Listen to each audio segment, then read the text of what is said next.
கூட்டணி ஆட்சியே கிடையாது, தனிப்பெரும் ஆட்சி தான் பேசிட்டு இருந்தாங்க. விஜய் வந்து அந்த கூட்டணி ஆட்சி வந்து சாத்தியப்படுத்தியிருக்காரு.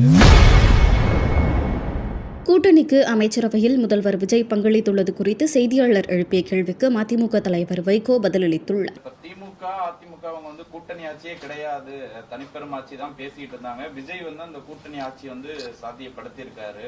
கிட்டத்தட்ட ஒரு 60-65 வருஷம் கழிச்சு இத எப்படி அரசு வச்சு எப்படி பொறுத்திருந்து பார்ப்போம்.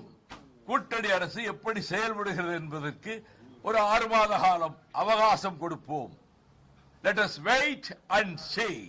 அதே போலங்க சார், நிறைய புதிய எம்எல்ஏக்கள் என்ன பண்றாங்கன்னா தடாலடியா போய் ஆய்வுங்கிற பேர்ல சில அடாவடிகள் பண்றதா எதிர்கட்சியில இருந்து குற்றச்சாட்டு வைக்கிறாங்க.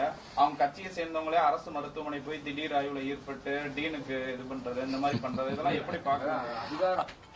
1-2 இடங்களில் 1-2 சம்பவங்கள் நடந்திருக்கலாம். அனுபவம் இல்லாதவர்களாக இதுவரை அதிகாரத்தை பெறாதவர்களாக இருந்தவர்கள் அவர்கள் தக்க முன்யோசனை இன்றி 1-2 இடங்களில் ஏதாவது செயல் நடந்திருக்கலாம். அப்படி நடக்கக்கூடாது.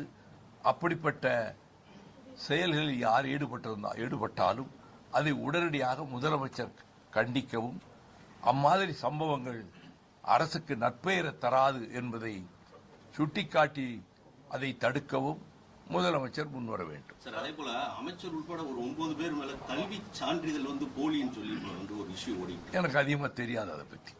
சார், பாஜக வந்து வரலன்னு சொல்றீங்க, ஆனா விசிக தலைவர் என்ன சொல்றாங்க, ஆர்எஸ்எஸ் குழந்தை தான் தாவேக்கான் தொடர்ச்சியா வலியுறுத்திட்டே வர, அதை சொல்லிட்டே இருக்காரு. எப்படி பாக்குறீங்க சார்? ஒரு அரசியல் தலைவர் சொல்லுகிற கருத்துக்கு நான் பரிமேலழகரை போல மூவாவை. செய்திகளை உள்ளது உள்ளபடி தெரிந்து கொள்ள ரெஃப்ளெக்ட் நியூஸை சப்ஸ்கிரைப் பண்ணுங்க.